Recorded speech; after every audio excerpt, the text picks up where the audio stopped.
Students, நம்ம பார்க்கறதுக்கு வந்து Unit 1 15th MCQ.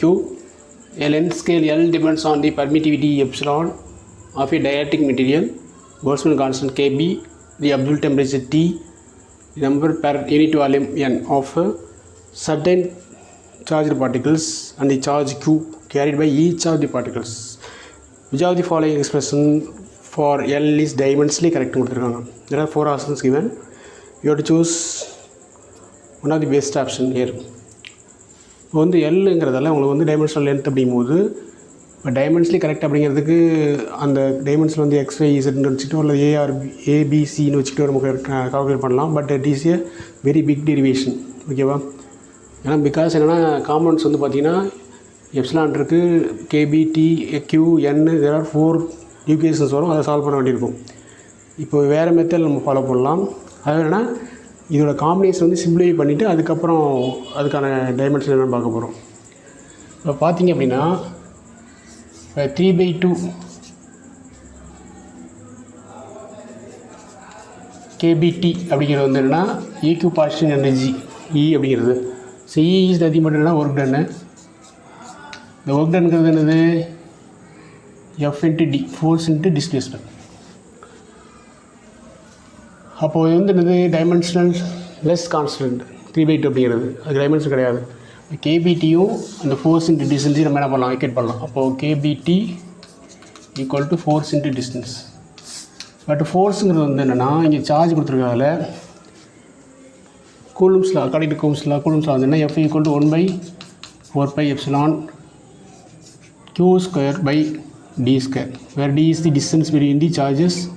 Qங்கிறது வந்து சார்ஜ். ஓகேவா? அது ரெண்டு சிம்பிள் சார்ஜுக்கு இடையிலான அந்த ஃபோர்ஸு. ஓகேவா?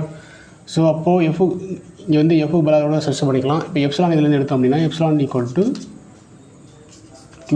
இந்த 1/4πங்கிறது வந்து டைமென்ஷன்லெஸ் கான்ஸ்டன்ட். எவ்வளோ டீல் வித் டைமென்ஷன் அப்படிங்கிறத அதை விட்டுடலாம்.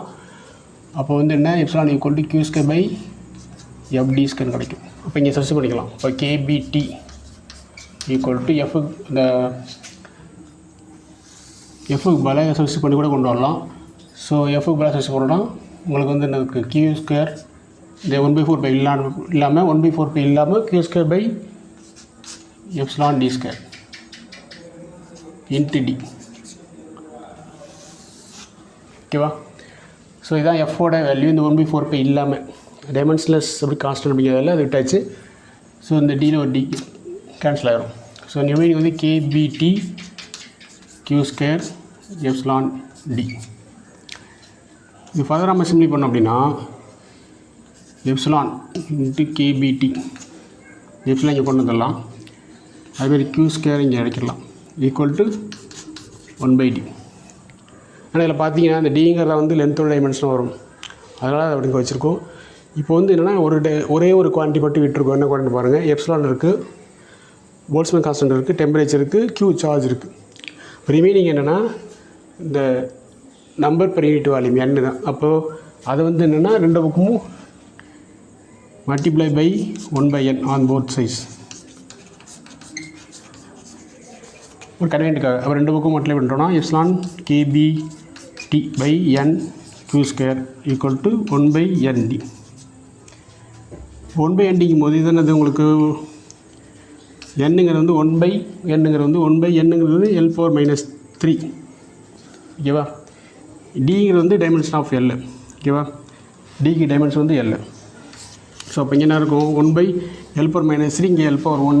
ஸோ பேஸ் ஈக்குவலாக இருக்கல பவர் ஆட் பண்ணலாம். ஸோ L⁻2 வரும். ஸோ 1/L⁻2 L² வந்துடும். அப்போ உங்களுக்கு கிடைக்கிறது epsilon KBT N Q² = L².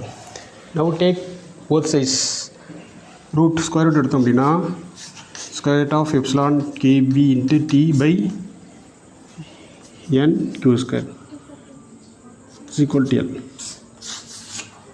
So dimension of L எதுக்கு ஈக்குவலாக இருக்கும் அப்படின்னா √ε KBT/N Q². So the correct option is B.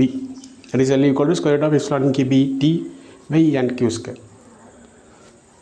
So இது வரைக்கும் நம்ம பார்த்துருக்கிறது எல்லாமே MCQ 15 MCQ முடிச்சிட்டோம். நெக்ஸ்ட் வந்து நியூமெரிக்கல் ப்ராப்ளம் பார்க்க போகிறோம் இந்த ஃபஸ்ட் யூனிட்டில்.